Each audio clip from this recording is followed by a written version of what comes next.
A broadcast service of City College and the San Diego Community College District. This is Jazz FM 88.3 KSDS San Diego, Miles 100 Radio. I'm Dave Drexler with Inside Art. Support for Inside Art comes from the members of Jazz 88.3 Miles 100 Radio. And you can join right now to support this program during our spring membership campaign by calling 619-388-3000.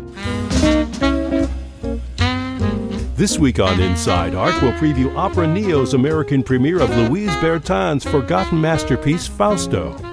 But first, KSDS kicks off a 6-part concert series celebrating the enduring influence of Broadway musicals in jazz.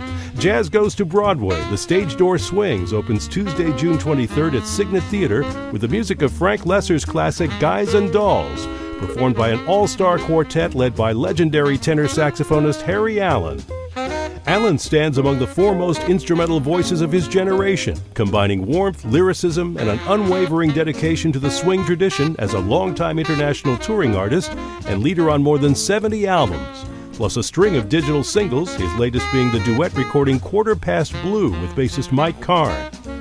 Joining me is the man who's been deservedly called the Frank Sinatra of the tenor saxophone, Harry Allen. Harry, it's a pleasure to have you on Inside Art. Thank you very much. Pleasure to be on. I believe your last time here in San Diego was not too long ago with the San Diego Jazz Party. You're kind of a regular there. Yes, I do that pretty much every year in February. Well, your return to town here is highly anticipated for the opening of Jazz Goes to Broadway, and you have done an album of Guys and Dolls previously, you with the Joe Cohn Quartet. What goes through your mind when you think about the music of Guys and Dolls? Well, it's always been one of my favorite shows for the music. That I just love Frank Loesser's writing, and I've always loved that musical. So when many years ago now, when I was talking with Arbor's Records about projects, they said, well, we were thinking of doing some Broadway shows, and the first one was Guys and Dolls. I want to do Guys and Dolls. And then after that, we did South Pacific and The Sound of Music. But my first choice was Guys and Dolls because the music is so great. And of course, the movie version, you got Frank Sinatra, who's best singer of all time, and so it was really special. Well, let's just look at a few of those songs there. Too Darn Hot, Come Rain or Come Shine, Sue Me, A Woman in Love, Luck Be a Lady. Speaking of Sinatra, that's iconic. Right. Even though he doesn't sing it in the movie, but he made it his own though afterwards. He made it his own afterwards. Yes. Yeah. Well, how do you make this your own as a sax player, then interpreting this instrumentally?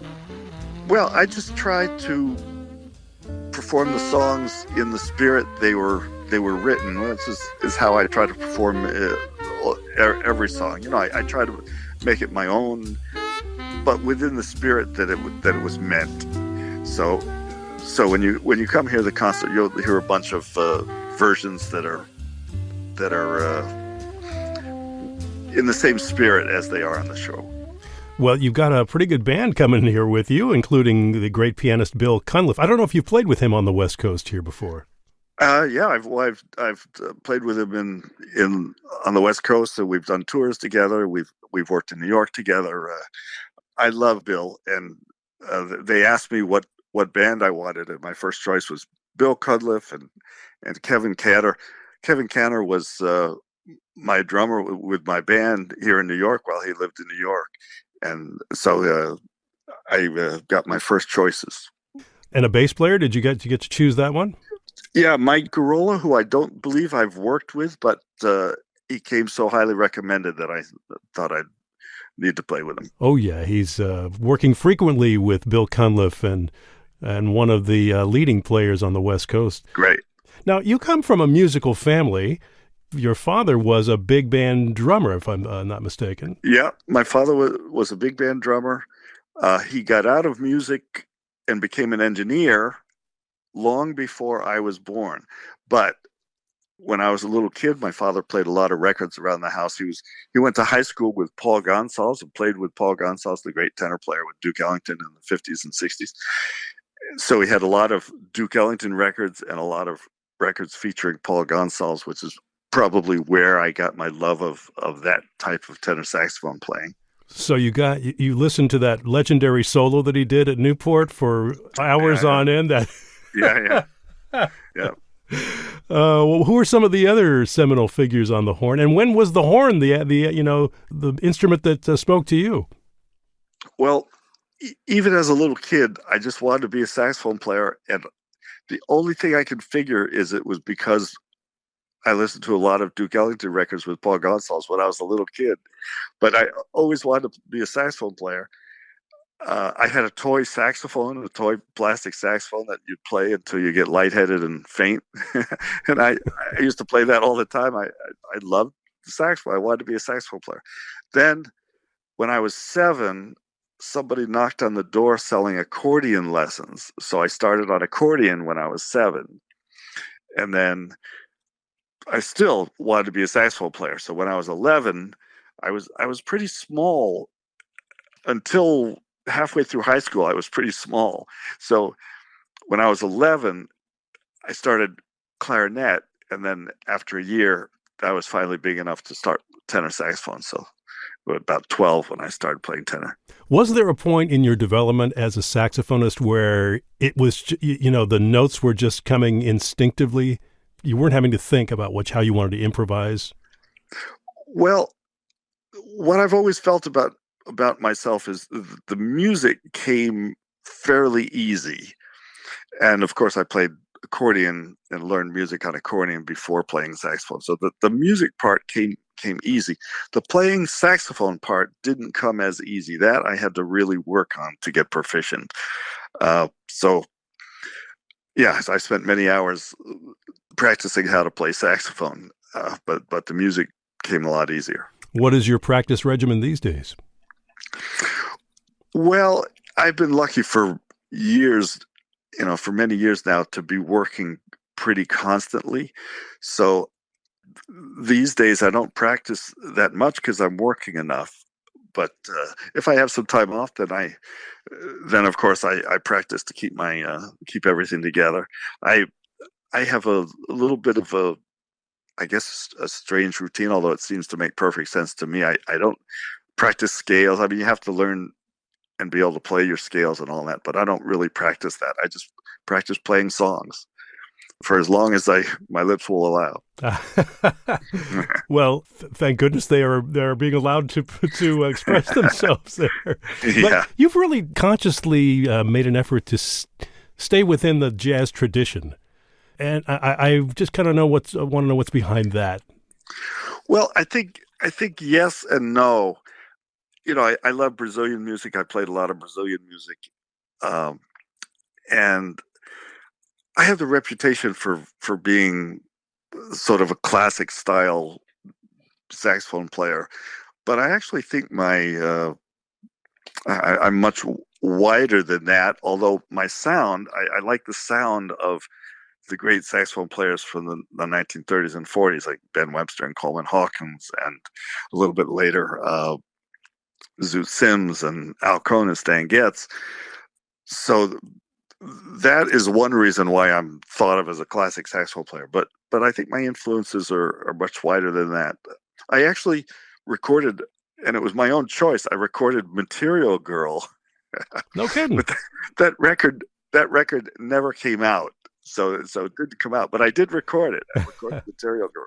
Well, maybe that's one of those songs that would, eventually come out, many, many millennia from now, as jazz archaeologists kind of plume your career.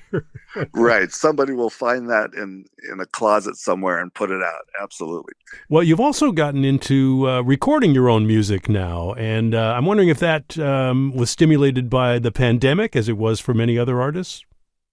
Yes, well, I've always recorded a lot. I've been very lucky and gotten involved with a bunch of different situations with record companies. So a lot of record companies have hired me to do a lot of records. So I recorded over 70, as you said in your intro, over 70 CDs as a leader and a lot more as a sideman.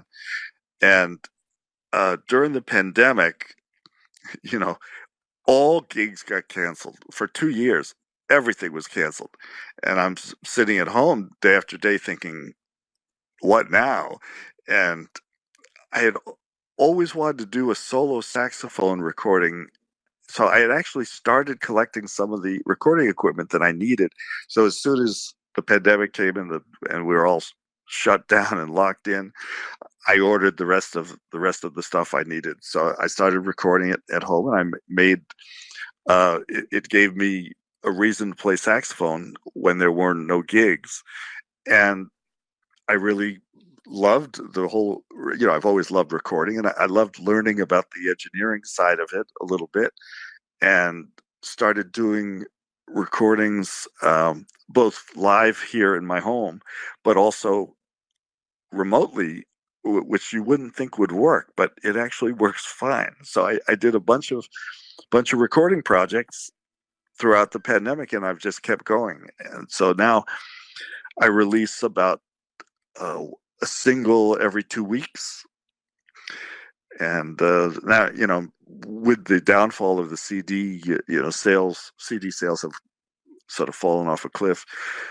So now I'm releasing them digitally, which there's good and bad points. It was great making CDs, but digitally, you actually have a chance at reaching a lot more people. On Spotify, I reach 250,000 people every month. So and some of my tracks have 5, 6, 7 million streams. So you reach a lot more people. Yes, you get paid compared to a CD sales. You get a minuscule amount of money per stream, but if you reach that many people, it adds up. That's fascinating. Now, you have such an illustrious career performing with almost everyone who's important in the jazz and Broadway and pop and Brazilian field. Who have you yet to record with or perform with that has always kind of eluded you that you'd like to play with? Well, of course, there were many people that might not be around anymore, who I would have loved to have gotten to play with, and never did. But today, I've been pretty lucky to be able to perform or record with most of the people that I wanted to, and I try to make it happen if it hasn't happened. So I've been really lucky in that regard. Well, maybe that command performance with Madonna doing Material Girl will finally happen. Absolutely. Well, Harry Allen, it's been great spending a few moments with you, and thank you for starting off our series on the 23rd of Jazz Goes to Broadway. We look forward to seeing you there in an all-star quartet, and once again, appreciate you being on Inside Art. My pleasure. Thank you for having me, and looking forward to the concert. Stick with me, baby. I'm the fellow you came in with. Look me a lady tonight. KSDS kicks off Jazz Goes to Broadway with the music of Guys and Dolls by the Harry Allen Quartet, featuring pianist Bill Cunliffe, bassist Mike Garola, and drummer Kevin Canner. Tuesday, June 23rd at 7 p.m. at Cygnet Theatre in NTC's Liberty Station. Tickets are available at jazz88.org. To learn more about Harry Allen's music, you can visit harryallenjazz.com. Coming up, we'll preview Opera Neo's American premiere of Louise Barton's forgotten masterpiece Fausto and more, as Inside Art continues here on San Diego's Jazz 88.3. Funding for Inside Art comes from the members of Jazz 88.3 Miles 100 Radio. And you can join us right now during our spring membership campaign to support our award-winning jazz and arts coverage in San Diego. Volunteers are standing by to take your call at 619-388-3000 or join online at jazz88.org. And thanks.